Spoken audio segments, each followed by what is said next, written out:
When you are visiting the city of Avignon in Provence in the south of France, you will want to be sure to visit inside the Palace of the Popes, and next to it, the Church of Notre Dom. This remarkable structure is the 10th most visited site in all of France, so you can understand why it's really worth your while in Avignon to pay the admission and go inside. The exhibits on the interior are really quite wonderful. The exterior of the palace back then and even today looks rather plain and outwardly grim, and it gives that feeling of tremendous strength with the fortified walls. But within, it was a shrine of luxury and art and decadence and revelry back in the time of the popes. There was one banquet after another, and feasts and gifts were given, and visitors came through, and it was a site of great power and a site of great festivity and enjoyment. Today, the interior has gone through various changes. In the last decade, the government has done a great improvement of exhibits and displays. If you had gone into this palace, say, 30 years ago, the rooms were really quite barren, quite empty. But nowadays, about every room that you go into has something fascinating to offer. Some of the walls have their original frescoed murals still in place. It looks like a tapestry or a wallpaper. And some of them have religious themes as well as secular decoration. They even have some very friendly palace house cats here walking around. Maybe they are on pest control because the interior of this place is kept very clean.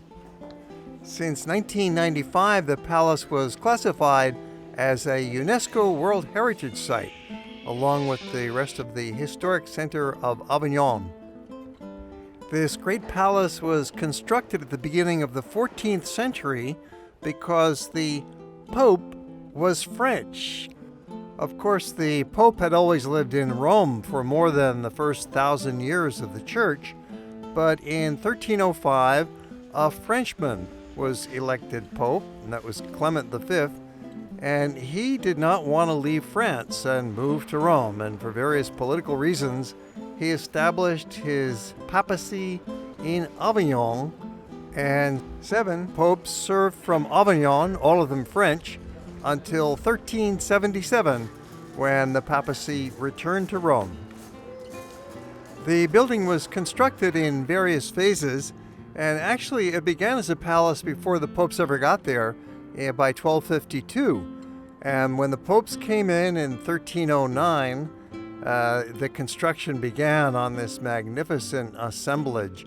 Especially Pope John the 22nd is one who got the construction going, but then Pope Benedict the 12th really continued and built up what is today called the Old Palace on the north end of the site.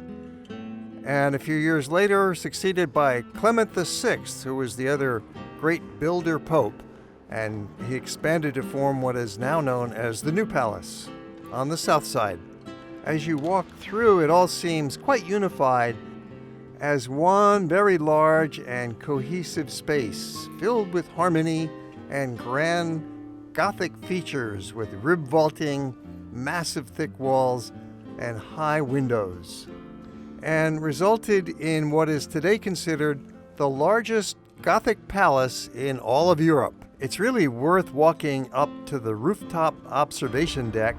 You do have to climb up several flights of steps, and the route might not be too obvious for you, but you do it and you get up and outdoors and you have this commanding view looking out over the old historic center of Avignon. And if you're there at the right season, there's even a cafe up on the rooftop where you can relax and have a drink while you're enjoying the view. The view in the other direction takes in the scene of the Petit Palais, which is now an art museum, and the Rocher de Dôme, a beautiful park where you can walk up the hill to get a nice view looking out over the Rhone River. That's your little tour of the Pope's Palace in Avignon. You can see why it's really a beautiful place to visit.